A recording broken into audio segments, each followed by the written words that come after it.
PM কিষাণ 22তম কিস্তি নিয়ে চলে আসলাম আবার নতুন আরেকটা ভিডিও নিয়ে। কবে টাকা ঢুকবে, কারা পাবেন, অফিসিয়াল আপডেট আজকে থাকবে। প্রিয় কৃষক ভাইরা, পিএম কিষাণ করেছেন কিন্তু এখনো 2000 টাকা পাননি। 22তম কিস্তি কবে আসবে জানেন না? আজকের এই ভিডিওটাতে আমি পরিষ্কার করে বলবো কবে টাকা ঢুকতে পারে আর কারা এবারেও টাকা পাবেন না। প্রিয় দর্শক বন্ধুরা, সবাইকে স্বাগতম জানাই জনকল্যাণ বাংলা চ্যানেলে। এই চ্যানেলে আমরা গুজব নাই, শুধু অফিসিয়াল ও জেনুইন আপডেট দেই। আজকের এই ভিডিওটাতে খুব গুরুত্বপূর্ণ, কারণ আজ আমরা কথা বলবো পিএম কিষাণ 22তম কিস্তি নিয়ে। বর্তমান আপডেট দর্শক বন্ধুরা, এই মুহূর্তে সরকার এখনো 22তম কিস্তি অফিসিয়াল ঘোষণা করেনি, কিন্তু আগের কিস্তিগুলো হিসাব অনুযায়ী প্রতি 4 মাসে একবার টাকা দেওয়া হয়।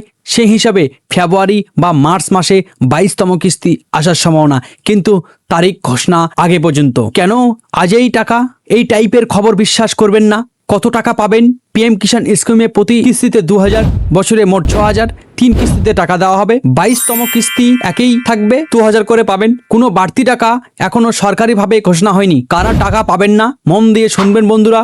অনেক কৃষক টাকা পাচ্ছেন না কারণ ইকেওয়াইসি কমপ্লিট নয়, আধার ব্যাংক লিঙ্ক নেই, এনপিসিআই ডিবিটি অ্যাক্টিভ না, বেনিফিশিয়ারি লিস্ট মিসম্যাচ, জমির রেকর্ড সমস্যা, নাম কাটা গেছে। এই কারণগুলো যে কোনো একটার জন্যই আপনার টাকা আটকে থাকতে পারে। আজ এই 3টা জিনিস চেক করবেন। pmkishan.gov.in বেনিফিশিয়ারি স্ট্যাটাস চেক করবেন, বা ইকেওয়াইসি কমপ্লিট কিনা সেটা চেক করবেন, আধার ব্যাংক লিঙ্ক অ্যাক্টিভ কিনা সেটা চেক করে নেবেন। এই 3টা ঠিক থাকলে সরাসরি আপনার ব্যাংকে ঢুকবে। বন্ধুরা, গুজবে কান দেবেন না। দর্শক বন্ধুরা, ইউটিউব বা হোয়াটসঅ্যাপে অনেকেই বলছে আজই রাতেই টাকা। এই সব ভুয়ো ভিডিও না দেখে আমাদের চ্যানেলটা সাবস্ক্রাইব করে রাখুন। জনকল্যাণ বাংলা সবসময় জেনুইন আপডেট, জেনুইন তথ্য, অফিসিয়াল। অনেক রিসার্চ করার পর বন্ধুরা আমরা এই চ্যানেলে আপনাদের খবর দেই। এগুলো ভুয়ো খবর। সরকারি ঘোষণা ছাড়া কখনো টাকা আসে না।